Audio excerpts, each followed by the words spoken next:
Hi, I'm Ernie and I'm here chatting with Generator Live. This project started in the summer of 2020. In the middle of the first lockdown, I kind of had a bit of a new lease of life creatively and started writing tunes for fun. And then when we came out the other end of that, I took them to my friend Josh Ingledew, who's like a brilliant local producer, and asked if he could help us bring them to life, and he did. And the went quite quickly turned into like more than just bedroom demos, which is what I thought they were going to be.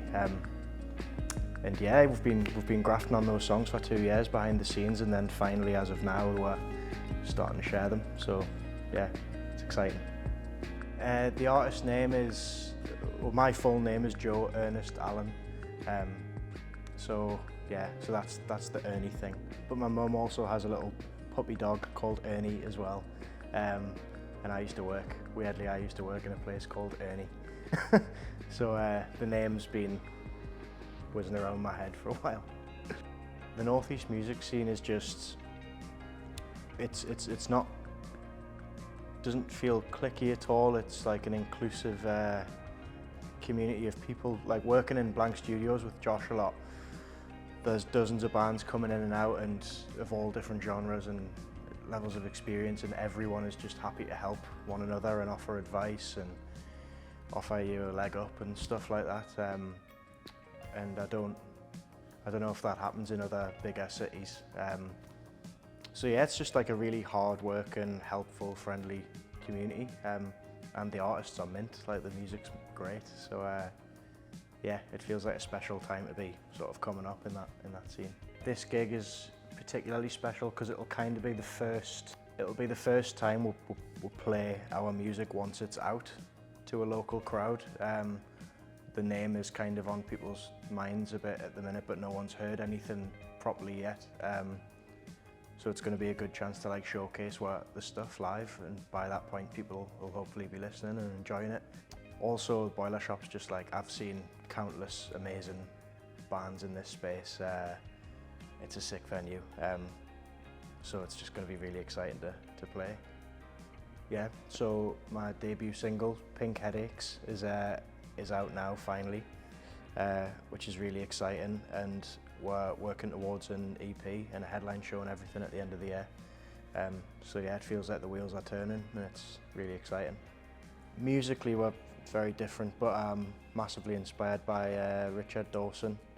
I just think he's like anyone who's like a prolific songwriter who takes loads of risks creatively is really inspiring to me. And also I'm massively inspired by Imogen. Like, not only is she like an amazing songwriter and performer, but she's like down in London sort of, she's kind of like a musical activist. She just fighting for like equality in the industry and stuff, which is just really commendable. Pink Headaches it's about me, a period of time where I was back in my hometown as a visitor, not as a resident, for the first time, and I was like shaking off a hangover or something, running around the town, just passing these little like significant areas of my childhood, and it just brought loads of like weird memories back, and it was like cathartic and funny and anxiety inducing, and all these different feelings just were like whizzing by as I was literally running around this place. I'm really proud of it, and I'm glad that it's out in the world now eventually. Being an artist nowadays is like, I'm assuming a lot of artists are the same as me and quite like one-dimensional. all I know, the only thing I know is writing the songs. But nowadays, if you want like even like a glimmer of like to even be considered as a music professional, you've got to wear all these different hats and be business savvy and know what you're doing on social media and stuff. And it's just, when all you know is that you want to get your music out there, it's like, it can be massively overwhelming, and there's like a lot of rejection and stuff. You're putting yourself out there and it very rarely comes off, and that's quite daunting. And you know, more often than not, you've got a job alongside that, and it's just exhausting.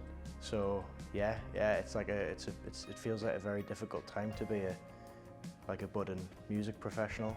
But I feel like, you know, companies like Generator are just making it more and more possible. If they like act as the middle person to these industry professionals, and kids can like get the advice and the help and stuff they need, then it's a lot less of a daunting thing, and you can just focus on the artistry, which is the most important thing.